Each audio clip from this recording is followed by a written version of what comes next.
Welcome to the With Clarity and Purpose podcast with your host, Yanet Borrego.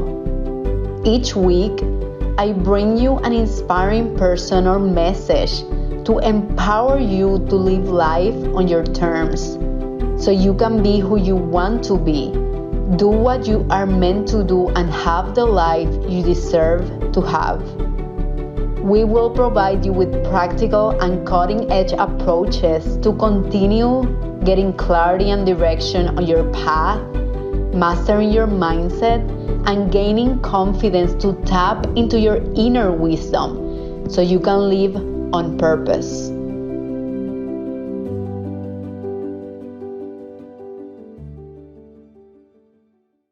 If you're seeking to boost your clarity in any decision you have been wanting to make or any situation that you're going through and you keep asking yourself, is this the right decision for me? Is this the right approach for me? Even, is this the right path for me?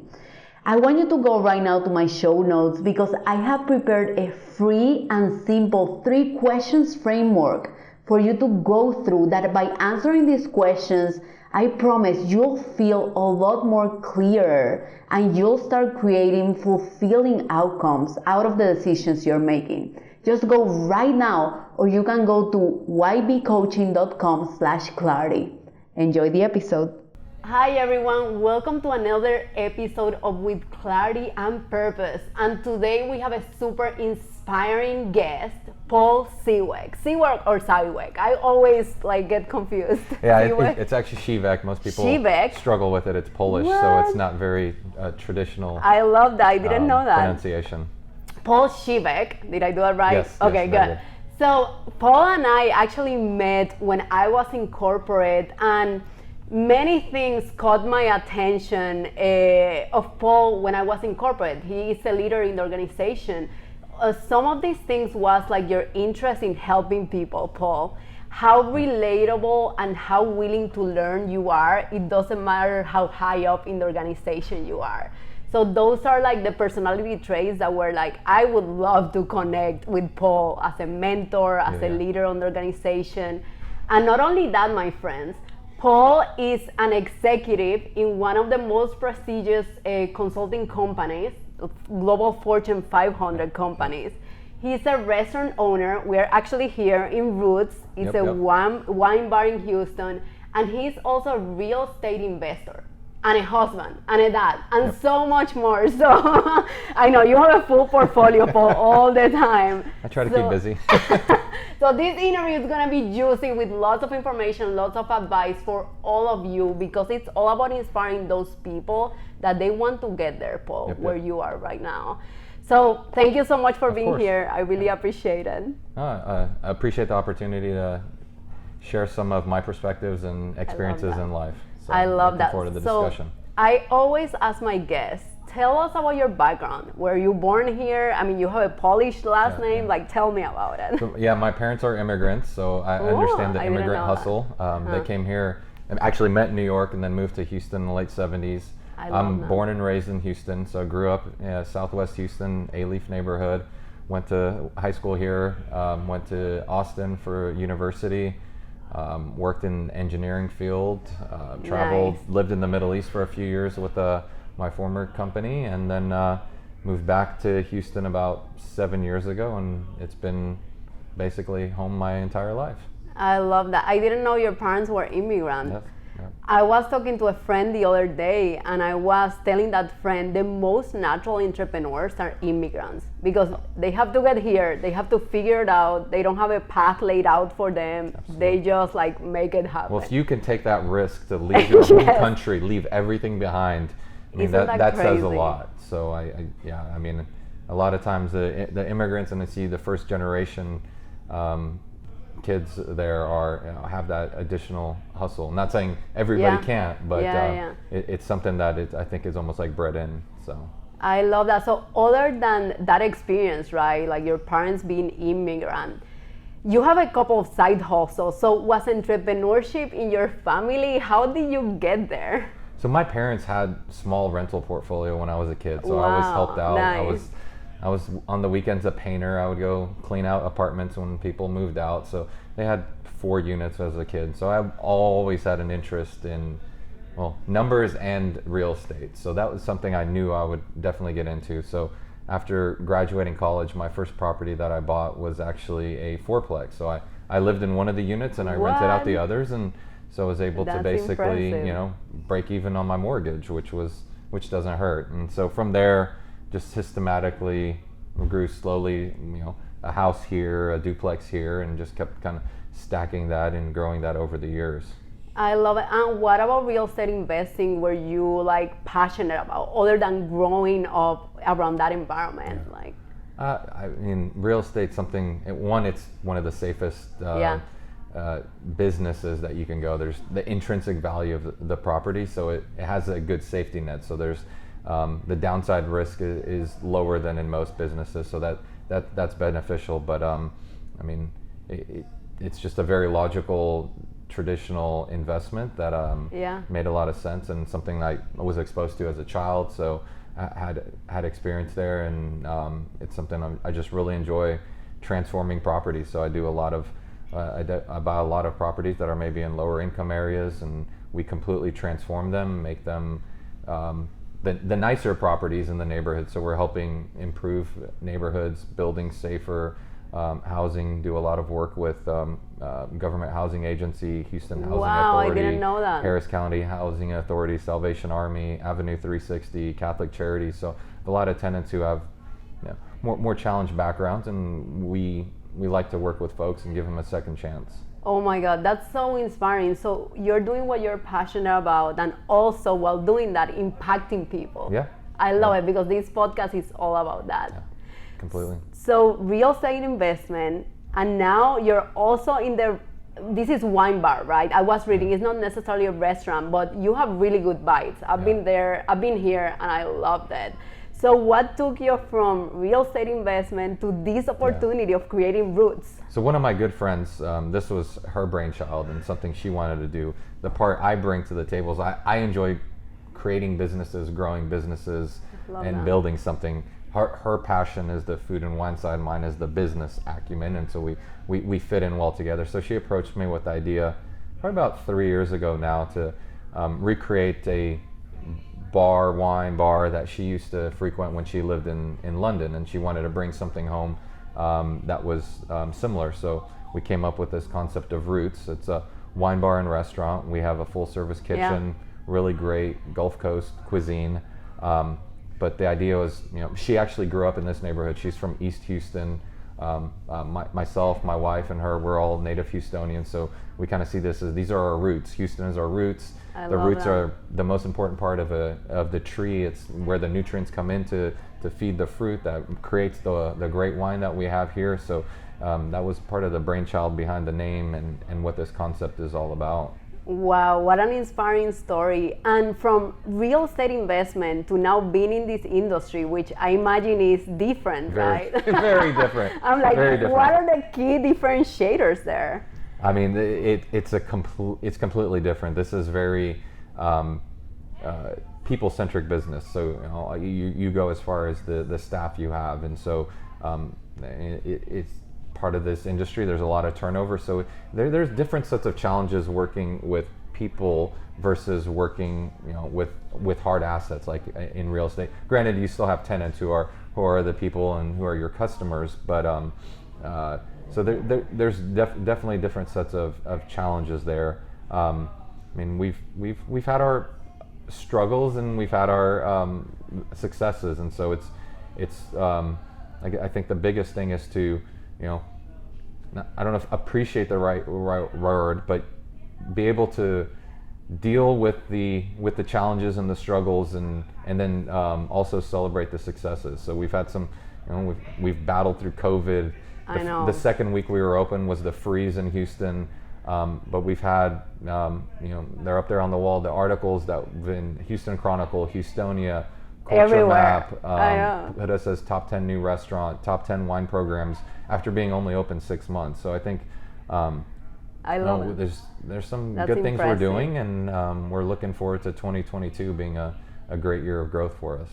And honestly, I've been to a lot of restaurants, and I had never in my life, with 32 years old, seen a self-serving wine bar. And when my fiance and I came here, it was such a fun experience, just seeing the variety in front of your eyes and just being able to serve it. I mean, that's what I enjoyed the most. Yeah, and that's what we say. Like, what we wanted to break the barriers, the mold of the stuffy wine bar where, if you don't know a lot about wine, you may be hesitant to order because you'll feel like the som there is going to judge you because you don't know enough about wine. That would be me. Right? Yeah, and I have the same pressure personally. I mean, to be honest, like I'm not a wine expert. I'm the business side of it, right? I appreciate good wine, I appreciate good food, but I'm not going to say I'm an expert on it. And so the idea here is that wine wall we have out there, you curate your own wine experience. There's 56 bottles of wine on that wall. I know, it's a lot. You go, look at the label, and you pick what you enjoy. And you can take 1 ounce just to try it, and you don't have to, feel committed. You didn't buy a whole bottle. You take 1 ounce, and you can taste it. You can taste a $200 bottle of wine on 1 ounce. I know, where it's else can perfect. you do that? It's like, give me a little bit of that good thing, and if I like it, I'll have more. Yeah, exactly. Low risk, right? Exactly. So. And Paul, so you talked about the challenges and the highlights, right? What is the entrepreneurial mindset that you have been able to apply to all these businesses that you have had to keep you going through those challenges? What are those things? Wow, that's a complex question. That's a deep question. That's a lot to unpack. I don't know. I think we talked about it. I have a corporate background, and I'm doing entrepreneurship, everything and at the the same family time. And balance is important. And I'm not going to say I have it figured out. I'm trying to do better. I mean, we're very active with the family. We do multiple trips a year, so make sure to have that grounding there. But I think there's learning from the corporate side that I absolutely love to talk about. Implement to my personal business is the structure, I don't want to say rules, but the discipline, that discipline that is required in a corporate environment. I think absolutely helps us operate at a more refined level. I hope it's going to translate into a more efficient manner. Yeah. But I also think there's things from my entrepreneurial ventures that bring a level of creativity and different perspective to my corporate role as well. So I think there's definitely both have benefited me into being a more well-rounded, creative, and hopefully successful person. That's amazing that you're doing all of this at the same time, right?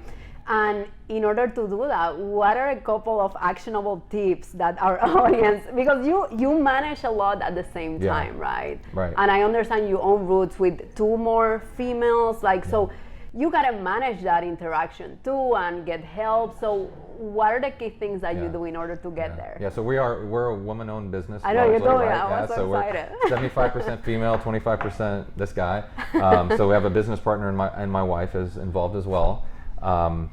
And then to kind of balance all those things. I mean, it's good. I have a my wife is flexible and tolerant with some of the things that the hoops I jump through, and the fact that I'll take conference calls at midnight and working on holidays. So she's able to put up with a lot, and she's fantastic in her role as a mother and in managing the household and giving the children what they need so that I can focus on the things I focus on. But in terms of balancing all of those things, and that's a daily struggle. Yeah. I mean, I've been working with a couple coaches to help me prioritize what's right and be more disciplined. And this is a work in progress about when when to say no, what's kind of my limit, what's the reality, and now as I'm from a workplace, I'm moving up in my career. I'm working more on enabling others to be successful and stepping back and not being involved in every detail. There's things I don't need to be doing. I need to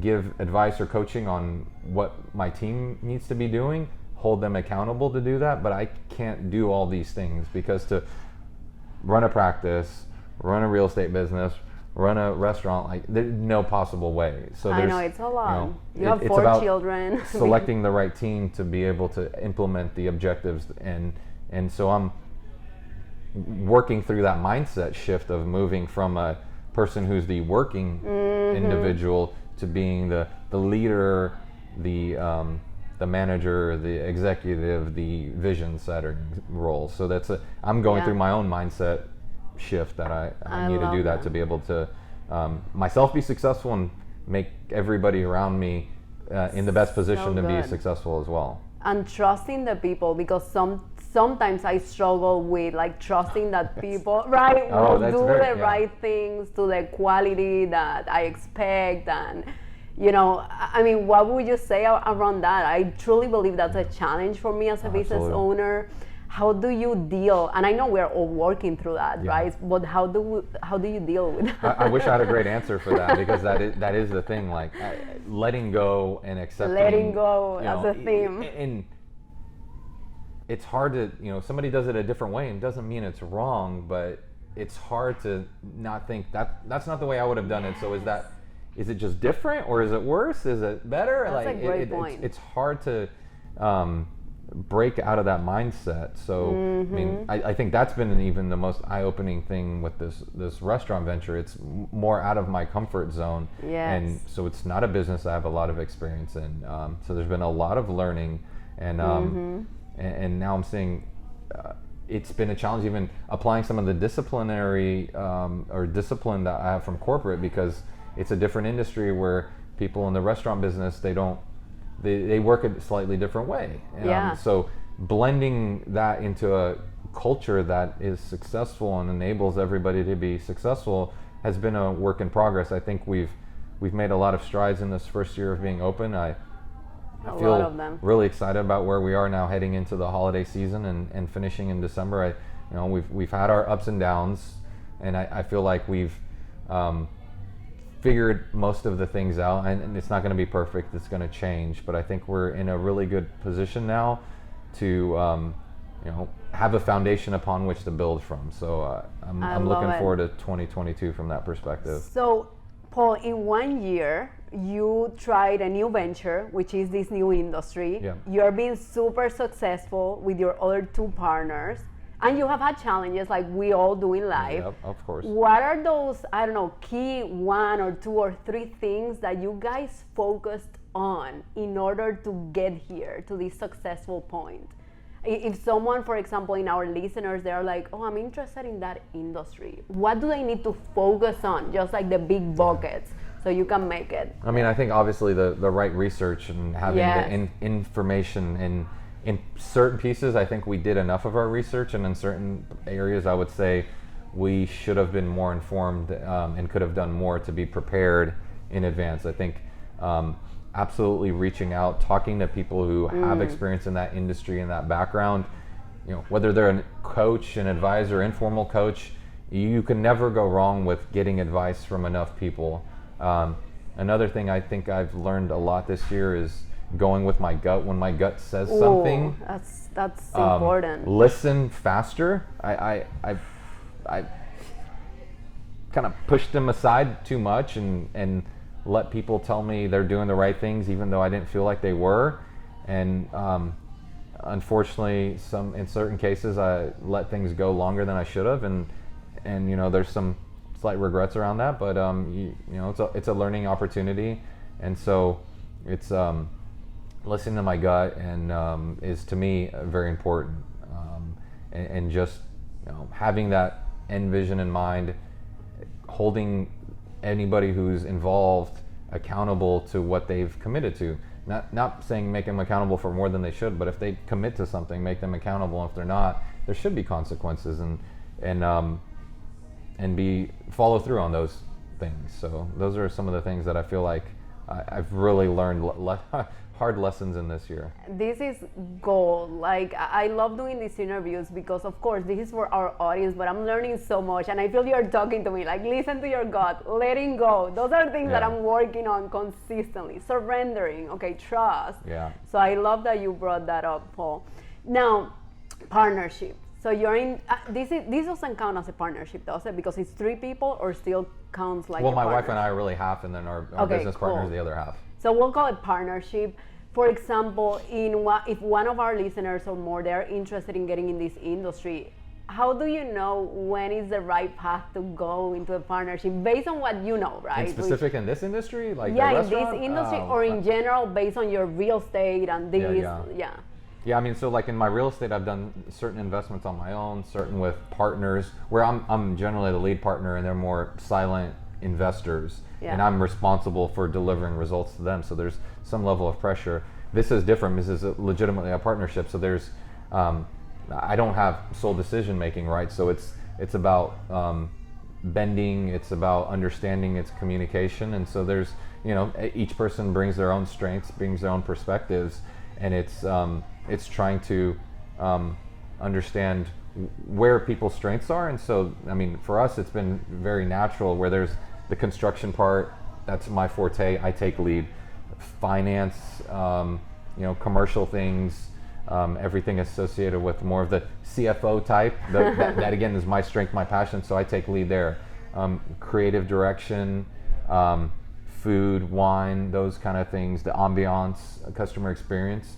My business partner, that's her passion, so she takes prime on those, that's and beautiful. I provide input, and we have a discussion. But so we've had a fairly natural division of the things that are her strength, the things that are my strength, and in those areas, the person that's their strength, they take lead, and then we have that conversation. And it's a very interesting dynamic because she's also one of my best friends. We've been friends for almost 20 years. Yeah.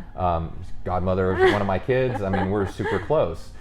So sometimes you're friends and sometimes you're business partners, and you got to be able to have those conversations, and be respectful, and be able to bend all those things. So I think we've done a pretty good job overall of doing that. I love it. So 2 females and you. Tell me more about diversity and the advantage of that, of being in a business with like another gender or maybe another person who has different perspective. How has that been helpful for you? I mean, to me, it's been natural. I mean, these are people I know a very long time, so it's very, very, very. I'm not going to say the business is easy, but the cooperation is easy. I mean, Lori, my business partner, we've known each other for 20 years. We worked in engineering firm together and consulting firm, so we know how we work. So it's so you trust each other, and it makes sense. Yeah. So it's implicitly. So that's been fairly easy. But we have also a very diverse staff here. I mean, I know, I saw it. I love it. As you would in many restaurants, right? In Houston and downtown, and one of the things has been commented on as well is our clientele is extremely diverse. We've had people come in and talk about like this is what Houston is. I mean, you have white, black, Hispanic, Asian. I mean, everybody here. It's like so. It's like we didn't even set out to do that, but it's like become a melting pot of a restaurant. And I think that's what Houston is. And so I think we've. I'm not saying we solved the problem, but we've demystified wine a little bit. Try to make it approachable so everybody feels comfortable. We have some really good food that people enjoy. We're just outside downtown, so it's. I love it. So Paul, as we conclude, because I know this restaurant gets really busy. Okay, so we have a reservation in a couple of minutes. What is your vision of yourself as an entrepreneur? Like, I don't know, 5-10 years from now, what is the future Paul, the ideal future Paul? I mean, this is my passion. So I absolutely want to keep going down this path. I want to be a holding company of many companies. If I painted out my 20-30 year view, I have 4 kids. Each one of them is running a business within them. Oh my God! And we have this giant holding company. It's Siwek Enterprises. They're all engaged. They're all driving value. On the real estate side, my goal is to get to 1,000 doors one day. Nice. On the restaurant business, who knows? We've talked about expanding to more vertically and horizontally, more another Roots 2.0, and also different concepts. We'll see what the new year brings, and then there's other ventures that I'm involved with some of my other friends. So I've invested in a couple tech startups, and so we'll see to go diversify portfolio here. I see myself as a portfolio that I need to diversify. So I love it. So Paul, a lot of our listeners are trying to gain clarity. They are trying to seek their purpose, or maybe they have an idea, but they're afraid of taking action. You know, what are the top 3 advice that you would give them based on your whole experience in corporate entrepreneurship, creating the life you want for your family, for yourself, to make an impact? Because that's a trend I see in all of your stories. It's about giving and creating that impact. Well, to me, it's so important. I love to network, connect people. Like, I'm a connector. If there's one thing people say, I connect people. Like, and one of the most impactful feedbacks I got from somebody was they said, you know, you treat the CEO and the janitor the same way. Yes. And that was impressive. And I was like, why the hell wouldn't I? Like, it's a human being. This is a human being. Like, yeah, I'm a little maybe more intimidated by the CEO, but at the end of the day, I'm going to go say hello to every single janitor. They're doing their job. If they're doing it well, that's fantastic, right? But connecting to me is very important, because you never know when that person's going to be a helpful contact, or you're going to help inspire them to do something. You're going to connect to people. They're going to create greatness, and to me, that's fun. That's exciting.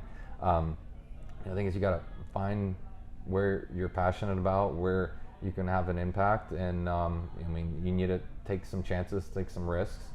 It's not going to be easy. No, you're going to have to roll with the punches.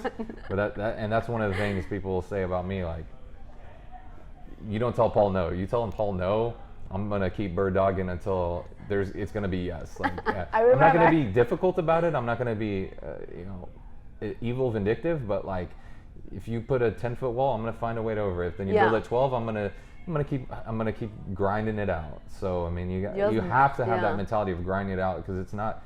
Entrepreneurship is not easy. You got to hustle. You got to connect. You got to, find money, and those are challenges. And I love that, and I love exactly what you have said. That's what I've seen of you, and that's what I communicated, and that's how I introduced you, because I believe that's even more important of any title. So when I was thinking of introducing you, I'm like, these are the qualities that I'm going to introduce. You do everything from a heartfelt way, very genuine. I hope so. Yeah, and that's what I appreciate of you. Cool. So as we conclude, what is your information? Maybe Roots Instagram, or whatever you want to share with our listeners. Yeah, I mean, come check us out at Roots. We're in East Downtown, 3107 Leland, Roots Wine Bar. It's at Roots HTX on Instagram, same on Facebook. We're filling up some holiday season parties, and we're open for happy hours, private events. So come check us out. I love it. Thank you so much, Paul. I'm so appreciative. I know how busy you are, and you still made the time to inspire so many people. So thank you again. Right. I really appreciate it. Thank you so much for listening at With Clarity and Purpose. I really hope you enjoyed today's episode. Sharing is caring. Please share with your friends and family so we can continue building an empowered community together. I'll see you next week.